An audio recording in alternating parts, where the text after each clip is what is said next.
کسی پہ کوئی بہت بڑا پرابلم آ گیا ہے، کوئی شاکنگ ایونٹ ہو گیا اس کی لائف میں، یعنی بہت زیادہ انگزائٹی میں الجھا ہوا ہے. What are some of the things ہم لسٹ ڈاؤن کریں جو اسے ہیلپ کریں گے. نہیں یقین آ رہا یہ میرے ساتھ ہو گیا. ڈیلی کویسچن کرتی ہوں کہ یہ کیوں ہوا میرے ساتھ، اور میں اللہ سے بھی پوچھتی ہوں کہ میرے ساتھ کیوں. اور آہستہ آہستہ میں اللہ کے بارے میں تھوڑا سا نیگیٹو بھی جو ہے نا وہ ہوتی جا رہی ہوں. ڈو یو تھنک اللہ تعالیٰ اس کی تمام ایفرٹس ویسٹ کر دے گا؟ اللہ تعالیٰ اس کو جزا نہیں دے گا. اللہ کہتا ہے کہ ذرہ برابر بھی نیکی کرو گے نا میں سامنے لے آؤں گا. رسول صلی اللہ عنہ نے کہا تھا نا کہ میں نے تو اپنے ارادوں کے ٹوٹنے سے اپنے رب کو پہچانا کہ دیکھو نا امید نہیں ہونا ہے. اگر یہ پرابلمز آ جاتے ہیں تو پھر اللہ طریقہ بھی بتا رہا ہے کہ تم نے ہوپ کیسے پکڑنا.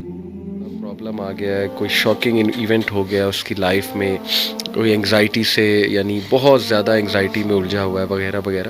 What are some of the things ہم لسٹ ڈاؤن کریں جو اسے ہیلپ کریں گے. میں سب سے پہلے بتانا چاہوں گا آپ کو کہ میرے نزدیک نا وسیم بھائی ایکسیپٹنس جو ہے it is very important. You have to accept کہ you are in that situation. بالکل. اور یہ اللہ کی طرف سے دیکھیں نا، ہمارا قدر پر جو ایمان ہے وہ صرف یہ نہیں ہے کہ ہاں جو خیر آئی جا رہی ہے وہ ہی قدر ہے. اللہ کی طرف سے اگر اللہ آپ کو ٹیسٹ کر لیتا ہے، کوئی چیز آپ لکھی ہوئی تھی وہ آ گئی ہے آپ تک، تو اس کو بھی ایکسیپٹ کرنا، یہ میرا خیال it is the first step towards moving to a positive path. ابھی ریسنٹلی وسیم بھائی ایک میرے پاس ایک سسٹر کا میسج آیا، تو کافی پریشان تھی. شی سیڈ کہ میرے ٹوئنز بچے ہیں، اور بھی ہیں 2-3 اور بچے بھی ہیں ان کے، لیکن دے ور دا فرسٹ بورن. یہ ٹوئنز جو ہیں دونوں بیٹے ہیں. شی سیڈ کہ انہیں کوئی نیورولوجیکل ڈس آرڈر ہے، ان کی نا گردن نہیں ٹکتی، اور ہر وقت یعنی ظاہر ہے کہ parents become dependent on such children. تو شی سیڈ کہ ان کا امیون سسٹم بھی بہت ویک ہے، یعنی انہیں ہر تیسرے دن کو بیماری ہو جاتی ہے. تو ہر وقت نا ہم کھپے ہوئے ہیں ان کے ساتھ ہی جو ہے نا ہم جڑے ہوئے ہیں. اینڈ شی واز سیئنگ کہ مجھے نہیں یقین آ رہا یہ میرے ساتھ ہو گیا، اور میں کویسچن کرتی ہوں اس کو، ڈیلی کویسچن کرتی ہوں کہ یہ کیوں ہوا میرے ساتھ. اور میں اللہ سے بھی پوچھتی ہوں کہ میرے ساتھ کیوں. اور آہستہ آہستہ میں اللہ کے بارے میں تھوڑا سا نیگیٹو بھی جو ہے نا وہ ہوتی جا رہی ہوں. سب سے پہلے تو میں نے اپریشیٹ کیا کہ آپ نے اپنی وہ دل کی ایک وہ صحیح خیالات جو ہیں ان کو سامنے رکھا ہے. ظاہر اٹس امپورٹنٹ. لیکن پھر میں نے ان کہا کہ دیکھیں سب سے پہلے یو ہیو ٹو ایکسیپٹ کہ you are in this situation and it is from Allah سبحانہ و تعالیٰ. یہ لکھا ہوا تھا آپ کے لیے کہ آپ کے بیٹے ان کو یہ ایشو ہوگا. سب سے پہلے اس کو ایکسیپٹ کر لیں ایک ٹھنڈی آب بھر کے. اس کے بعد یہ سوچیں کہ یہ اللہ سبحانہ و تعالیٰ کی طرف سے ضرور اس میں کوئی خیر. اور پھر میں نے انہیں کئی خیریں گنائی. ایک تو یہ کہ دیکھیں، میں نے کہا جو ایسے بچوں کی کفالت کرتے ہیں جو اللہ کی طرف سے ایک آزمائش ہے، تو ایسے بچے تو ویسے ہی پل صراط سے ان کے لیے ایک جو ہے نا وہ آپ کہہ لیں کہ نجات کا باعث بنے. حدیث میں الفاظ ہیں اس طرح. دوسرا یہ کہ ایک ایک موقع پہ آپ کے گناہ جھڑ رہے ہیں، یعنی اللہ کو پتہ ہے نا یہ میرا بندہ ہر وقت پریشان اور کھپا ہوا ہے، تو اللہ آسانی بھی پیدا کرے گا. ہو سکتا ہے آپ کو وہ ابھی سمجھ آ جائے کہ یہ کیا تھا مقصد ان بچوں کا. ہو سکتا ہے آپ کو قیامت والے دن دکھائے اللہ. تو یہ تو انسان کبھی نہیں کہہ سکتا نا کہ نہیں جی I am destroyed, I am doomed and I am gone. کئی لوگ ہیں وسیم بھائی، میں نے انہیں مثال دی ان کی کہ اگین یہ بھی مثال میرے وہ جو کلوز ریلیٹیو ہیں انہوں نے ہی بتائی. ان سے میری یہ گپ شپ لگی رہتی ہے ماشاء اللہ، جیسے ابھی آپ سے لگا رہا. تو ان کے پاس بھی کافی اگزامپلز ہوتی ہیں، تو بڑا مزہ آتا ہے ان کے پاس بیٹھ کے. انہوں نے اپنے ایک اور دوست کی بات بتائی کہ ان کو جو پہلا بیٹا ہوا وہ ہینڈی کیپ تھا، اور ڈاکٹرز نے جواب دے دیا کہ جی یہ یا تو اسے وینٹیلیٹر سے اتار دیں گے ہم، ٹھیک ہے، تو ہی از ڈیڈ جب بالکل چھوٹا تھا، یا یہ کہ اس کا ہم تھوڑا بہت علاج کرتے ہیں لیکن he will be handicapped for life. کوئی اس کو ریئر ڈیزیز تھی. ہی سیڈ کہ نہیں ہمارا اس پہ بلیف نہیں ہے کہ مار دیا جائے. مرسی کلنگ آپ کو پتہ ہے ویسٹ میں ایک پورا کانسیپٹ ہے. ہی سیڈ کہ نہیں مجھے قبول ہے یہ بچہ. اور وسیم بھائی وہ کہتے ہیں کہ میں نے آج تک اس بندے کے منہ پہ شکایت نہیں دیکھی. And he loves his son so much. 6 سال 7 سال کا وہ بچہ ہو گیا، یعنی وہ اتنی ایفرٹ کر رہا ہے نا وہ بندہ اپنے بچے کے لیے. اس نے گھر بھی ایسا خریدا جس میں لفٹ لگوائی، ٹھیک ہے، وہ لفٹ سے اپنے بچے کو نیچے لاتا ہے. گاڑی میں سیٹ ایسی بنوائی کہ اس کا بچہ بیٹھ سکے کمفرٹیبل. یعنی he is doing so much for his child. Do you think Allah تعالیٰ اس کی تمام ایفرٹس ویسٹ کر دے گا؟ اللہ تعالیٰ اس کو جزا نہیں دے گا. اللہ کہتا ہے کہ ذرہ برابر بھی نیکی کرو گے نا میں سامنے لے آؤں گا، اور ذرہ برابر بھی برائی کی ہوگی میں اس کو بھی سامنے لے آؤں گا. اور اللہ کہتا ہے کہ اس محسنین کو تو اللہ پھر ایسے ریوارڈ کرے گا کہ آپ جو ہے وہ سوچ بھی نہیں سکتے. تو دیکھیں ایسی مثالیں بھی ہیں وسیم بھائی کہ who are in that situation. کبھی کبھی نا ایک جملہ ہی وسیم بھائی کافی ہوتا ہے کسی کے لیے. میرے ایک دوست ہیں, ان کی بیٹی جو ہیں, اکلوتی بیٹی ہیں, ان کو کھلا مطلب ابھی ریسنٹلی بڑا ان کے ساتھ حادثہ ہوا. بہرحال وہ جو بھی معاملہ تھا, لیکن یہ کہ بڑے دکھی تھے.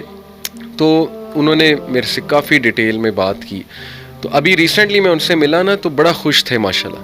اور خود انہوں نے بتایا کہ علی بھائی یقین کریں, آپ کا ایک جملہ جو ہے نا وہی میرے لیے کافی تھا.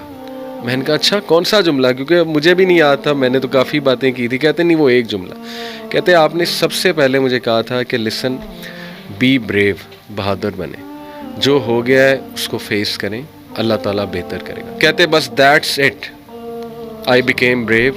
اللہ سے میں نے کہا اللہ مجھے بہادر بنا دے, مجھے سکت دے دے یہ سچویشن ایکسیپٹ کرنے کی.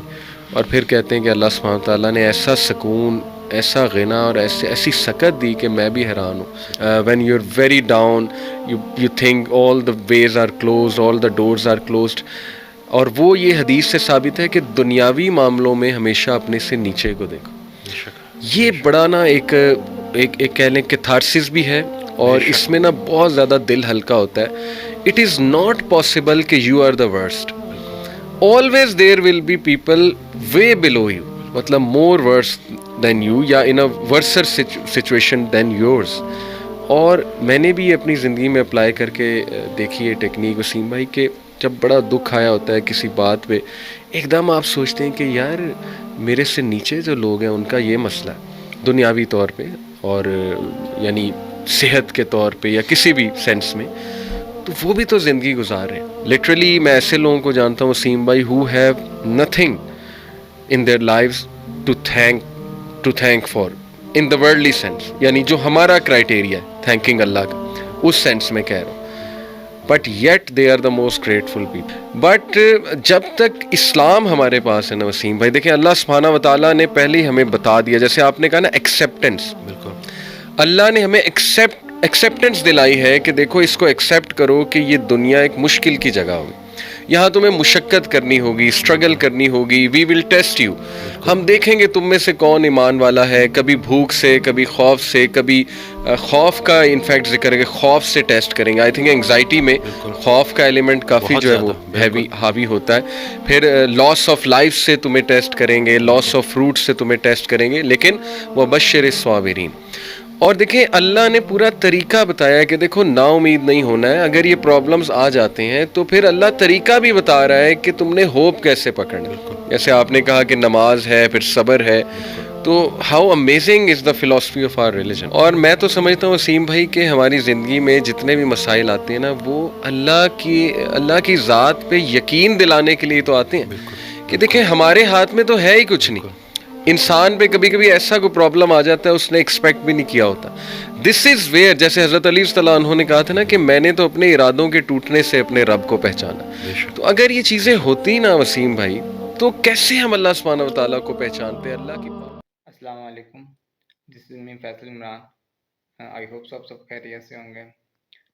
اس ویڈیو میں علی سر ڈپریشن کا حل بتا رہے ہیں. ڈپریشن میں جب انسان ہوتا ہے ہر طرف سے بندے کے راستے بند ہو جاتے ہیں. سمجھتا ہے کہ اب میرے اوپر پوری دنیا جہان کی تکلیفیں آ گئی ہیں اور اس کا کوئی اور سلیوشن نہیں ہے. تو یاد رکھیں کہ اللہ نے دنیا میں کوئی بھی ایسی چیز نہیں بنائی جس کا کوئی سلیوشن نہ ہو. ڈپریشن میں چل رہے ہیں تو اللہ کے علاوہ اور کوئی آپ کا حل نہیں ہو سکتا. ہاں یہ ہو سکتا ہے کہ آپ کو میڈیسن لیں, وہ آپ کو عارضی طور پہ ڈوپامین آپ کا ہائی کر, مگر یاد رکھیں الا بذکر اللہ تطمئن القلوب. میں ایک شیخ کو سن رہا تھا, وہ ایگزامپل دیتے ہیں کہ ایک انسان کا جسم ہے, یہ اللہ نے ایک مٹی سے بنایا ہے, تو اس کی جو بھی نیسیسٹیز ہیں وہ اللہ نے مٹی سے پوری کرنی ہے. مگر جو انسان کی روح ہے وہ اللہ نے اپنا نور دیا ہے انسان کو. نور کی جو سی نیسیسٹی ہے وہ اللہ کا ذکر ہی ہے, وہ اللہ کی یاد ہی ہے. اللہ نے وہ چیز اپنے ذکر میں رکھ دی ہے. الا بذکر اللہ تطمئن القلوب. بے شک جو مرضی کر لو, تو میں صرف میرے ذکر میں ملے گا. بس آپ اللہ پہ توکل کرنے والے بنے اور خود کو مطلب اللہ کے حوالے کر دیں. جب تک آپ خود کو دنیا پہ ڈیپینڈنٹ کریں گے, مٹیریلسٹک چیزوں پہ اپنے آپ کو ریلائی کروائیں گے, تو پھر آپ کو ڈپریشن لازمی ہوگا. جب آپ کا فوکس ہی شفٹ ہو جاتا ہے, جب آپ کا فوکس میٹیریلسٹک چیزوں سے ہٹ کے, انسانیت سے ہٹ کے اللہ کی طرف ہو جاتا ہے, تو پھر اللہ آپ کو کبھی بھی لیٹ ڈاؤن نہیں کرتا. اللہ آپ کو ایک نا عجیب سے کانفیڈینس دے دیتے ہیں کہ آپ کے پاس کچھ بھی نہیں ہوگا نا, تو پھر بھی آپ کے اندر کانفیڈینس ہوگا. اگر آپ نے اللہ کی اپنی ایکویشن سے نکال دیا تو پھر آپ جو مرضی کر لیں, آپ کے اندر نہ تو وہ کانفیڈینس آئے گا, نہ ہی آپ پھر مطلب ڈپریشن سے کہ تم نے ہوپ کیسے پکڑنا.